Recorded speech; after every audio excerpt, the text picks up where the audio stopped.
nyo sa nangyayari sa mundo, para nasa puno tayo ng pagmamahal. Tama nga, Alex, ang laban para sa pantay-pantay na karapatan ay hindi pa kailanman naging mas mahalaga, pero minsan nagtataka ako kung talagang naunawaan ng mga tao kung ano ang ibig sabihin nito. Naintindihan kita. Sa tingin ko, bahagi ng hamon ay maraming tao ang hindi ganap na nauunawaan ang saklaw ng sistemang pang-rasismo at kung paano ito nakakaapekto sa buhay ng mga.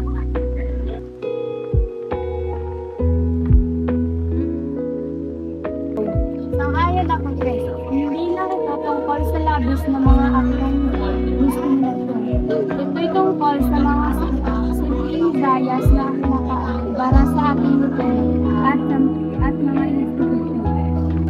Mula edukasyon hanggang trabaho, kalusugan hanggang tirahan, ang sistemang panrasismo ay nagdudulot ng malaking epekto sa bawat aspekto ng buhay para sa mga taong may kulay.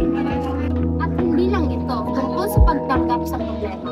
Ito'y tungkol sa pagkilos upang ibain ang mga sistemang ito at lumika ng mas makatarungan at makabuluhan na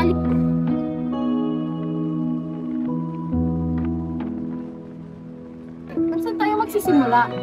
Pakiramdam ko, napakalaking hamon ito. sisimula ito sa edukasyon at pakikiramay.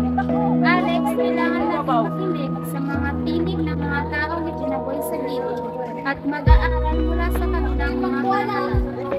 At kailangan natin gamitin ang ating pribilehiyo upang palakasin ang mga tinig na iyon at ipaglaban ang pagtutulog.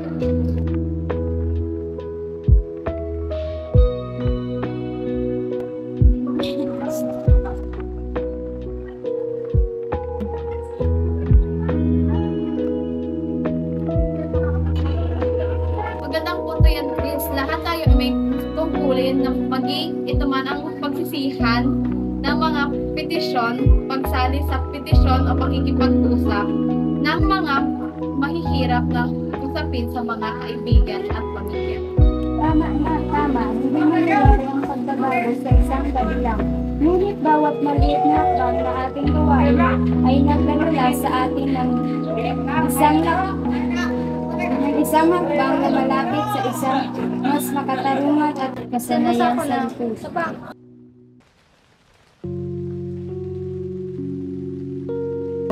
Hayaan mo sa tingin niyo ang ating papel sa lahat ito.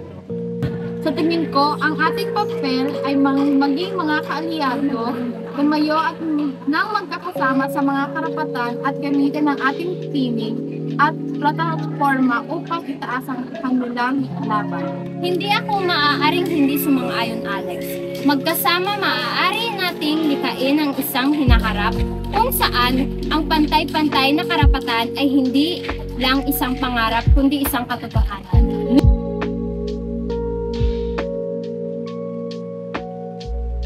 Para sa paglalakbay sa hinaharap.